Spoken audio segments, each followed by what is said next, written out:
अंबेडकर नवयुवक दल से लुधियाना के डॉक्टर अंबेडकर नगर में बाबा भीमराव अंबेडकर जी का 132वां जन्मदिन मनाया गया। अंबेडकर नवयुवक दल के प्रधान बंसीलाल और उनके साथी कालीचरण प्रधान और ह्यूमन राइट के जिला प्रधान जसवीर जस, उनके साथी केदार सिंह, ह्यूमन राइट के जनरल सेक्रेटरी, अन्य उनके साथी ने कहा कि बाबा साहब एक महान हस्ती थे। उन्होंने शिक्षा में बहुत नाम कमाया और भारत को एक रत्न मिला जिसकी कीमत करोड़ों में थी। ये थी बाबा साहब की पहचान। हमारे दलित पीढ़ी को कोई जानता तक नहीं था, तो बाबा साहब ने हमारे दलित पीढ़ी को और ऊंचे उठाया और दुनिया में एक नई पहचान बनाई। आज हम जो भी है ये सब बाबा साहब भीमराव अंबेडकर जी की ही देन है। इन्हीं की वजह से हम वकील भी बनते हैं, इन्हीं की वजह से हम जज भी बनते हैं और इन्हीं की वजह से हम बड़े बड़े अफसर बनते हैं। ये थी बाबा साहब की पहचान। बाबा साहब ने हिंदुस्तान में नहीं बल्कि देश विदेश में भी अपनी शिक्षा का प्रचार किया। इस शुभ अवसर पर उनके साथी खुशीराम मंसू, संदीप गुलाम, विनय, अमरजीत, अर्जुन, सनी भारती, भीम गौतम, तरनदीप सीताराम, शंकर पुनित आदि मौजूद रहे। मैं बाबा साहब के बारे में यही कहना चाहूँगा कि बाबा साहब ने दलित शोषित समाज को बहुत संघर्षमय और बहुत मेहनत के साथ यहाँ तक समाज को ले आए और उन्होंने भारत का संविधान दिए। संविधान में हर समाज को जीने का और पढ़ने का, जुड़ने का अधिकार दिया और बाबा साहब ने दलित शोषित समाज, शिक्षा, सुरक्षा, सम्मान, रोटी, कपड़ा, मकान सब कुछ बाबा साहब ने इस देश को, इस समाज को दिया। पहलों तो अंबेडकर नगर च अंबेडकर साहब का दिन मनाया गया। लख लख सारिਆਂ ਨੂੰ ਵਧਾਈ है, करोड़ करोड़ ਵਧਾਈ ਆ।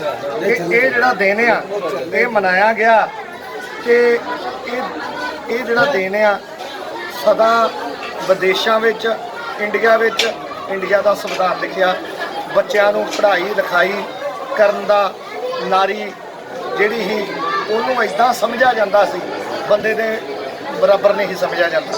ਅੱਜ ਸਾਡੇ ਜਿਹੜੀਆਂ ਕੁੜੀਆਂ ਜੱਜ ਲੱਗੀਆਂ, ਕੁੜੀਆਂ ਜਹਾਜ਼ ਚਲਾਉਂਦੀਆਂ, ਜਿਹੜੇ IPS ਅਫਸਰ ਸਾਡੀਆਂ ਬੱਚੀਆਂ ਬਣੀਆਂ, ਸਾਡੇ ਸਮਾਜ ਦੇ ਲੋਕ ਬਣੇ ਆ। ਕੱਲਾ ਉਹਨੇ ਦਲਿਤਾਂ ਬਾਰੇ ਨਹੀਂ ਲਿਖਿਆ, ਸਾਰਿਆਂ ਦਾ ਹੀ ਸਾਰਾ ਕੁਝ ਕੀਤਾ। ਸਮਝਣ ਦੀ ਲੋੜ ਆ ਲੋਕਾਂ ਨੂੰ।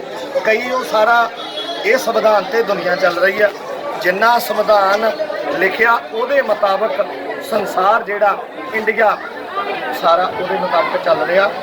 ਦੇਸ਼ਾਂ ਵਿਦੇਸ਼ਾਂ ਵਿੱਚ ਡਿਗਰੀਆਂ ਕੀਤੀਆਂ, ਐਜੂਕੇਸ਼ਨ ਕੀਤੀ।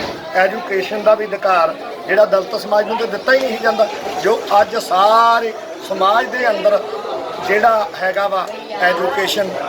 ਤੇ ਫਿਰ ਜਿਹੜੀ ਸਕਾਲਰਸ਼ਿਪ ਸਾਡੇ ਬੰਸੀਲਾਲ ਪ੍ਰਧਾਨ ਜੀ ਕਹਿ ਕੇ ਗਏ ਆ, ਇਹਨਾਂ ਦੀ ਬਦੌਲਤ ਅੱਜ ਗਰੀਬ ਵਰਗ ਦੇ ਬੱਚਿਆਂ ਨੂੰ ਇਸ नहीं तो फिर टीका लगा के होगा, ICU में चला गया हो, बहुत ज्यादा परेशान हो तो ICU में जाके उसका एक कोई लेवल बढ़ा करके होगा।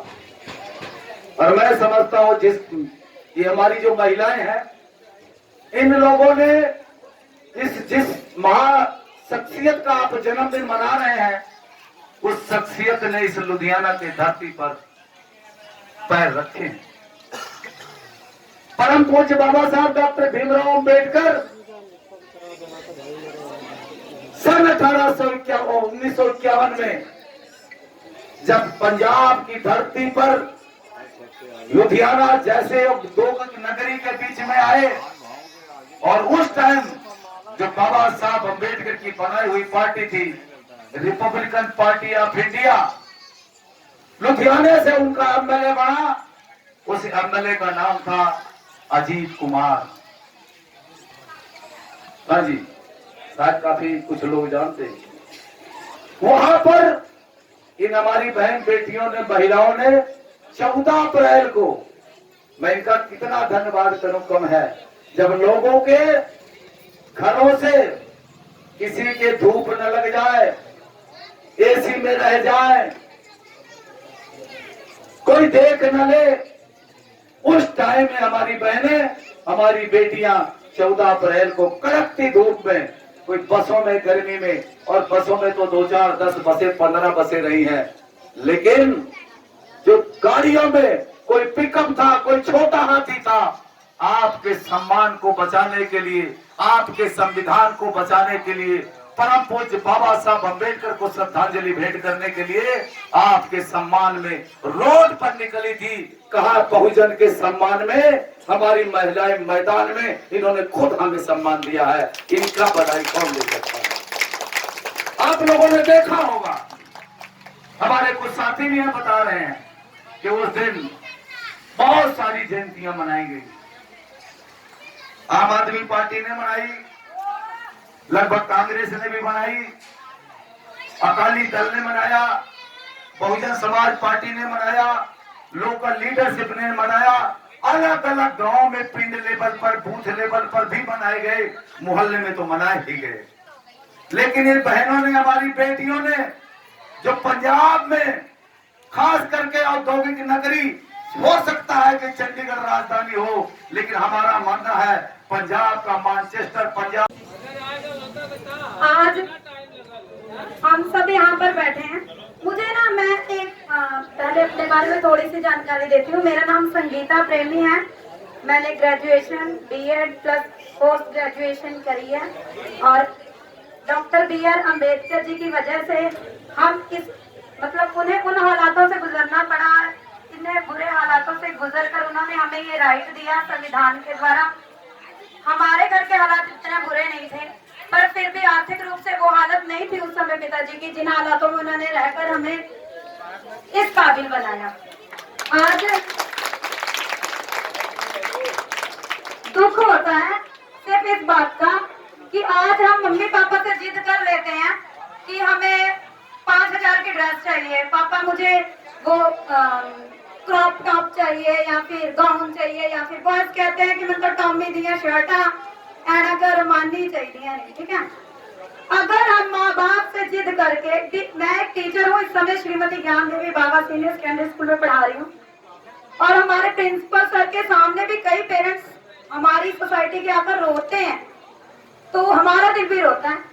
उनका ये कहना होता है कि पेरेंट्स इसलिए रोते हैं कि आप सबको पता है स्कूल में एक बार फेयरवेल पार्टी होती है, और उस फेयरवेल पार्टी के लिए माँ बाप को रुला करके गाउन पहन के आना, टॉमी दिया शर्टा पा के आनी है ना। तो अगर हम उन चीजों के लिए जिद कर सकते हैं अपने माँ बाप से कि मुझे वो चीज चाहिए ला के दो, मैं खाना नहीं खाऊंगा, और यकीन मानिए हफ्ता हफ्ता बच्चे खाना नहीं खाते, पेरेंट्स को मजबूर होकर लाकर देनी पड़ती है। तो बच्चों को ऐसी जिद माँ बाप से नहीं करनी चाहिए। उन्हें पता है मेरे माँ बाप की चादर कितनी है, उन्हें उसी हिसाब से पैर फैलाने चाहिए। तो मैं अब हमारे समाज की चादर का अब धीरे धीरे बढ़ रही है, लेकिन हमें अपने घर के हालातों का पता है, तो हमें अपने पेरेंट्स का साथ देना चाहिए। और दूसरी बात मैं पेरेंट्स से ये कहना चाहूंगी कि आज हम इस पंडाल में बैठे हैं, आज काफी अच्छी है दशा हमारी। अगर हम कपड़ों पर 5000, 10,000 या 500-700 रुपए खर्च सकते हैं एक महीने में, एक पेरेंट्स एटलीस्ट मेरे हिसाब से 4-5 महीनों में तो एक नई कपड़े दिलाई देते होंगे सभी को, कि यस और नो। अगर आप अपने बच्चों को एक नई ड्रेस दिला सकते हैं, और मेरा ट्यूशन सेंटर भी है स्कूल के बिल्कुल ही सामने, तो मुझे बहुत ही तकलीफ इस बात की भी होती है कि पेरेंट्स ये कहते हैं कि मैडम जी आपकी ना फीस बहुत महंगी है, पर सब्जेक्ट फीस 5 से लेके 800 है उस एरिया में, और मेरी फीस 400 रुपए। हम एक चीज पे ध्यान। सनसनी 24 घंटे न्यूज के लिए विष्णु के साथ कैमरामैन सुखदेव सिंह की रिपोर्ट।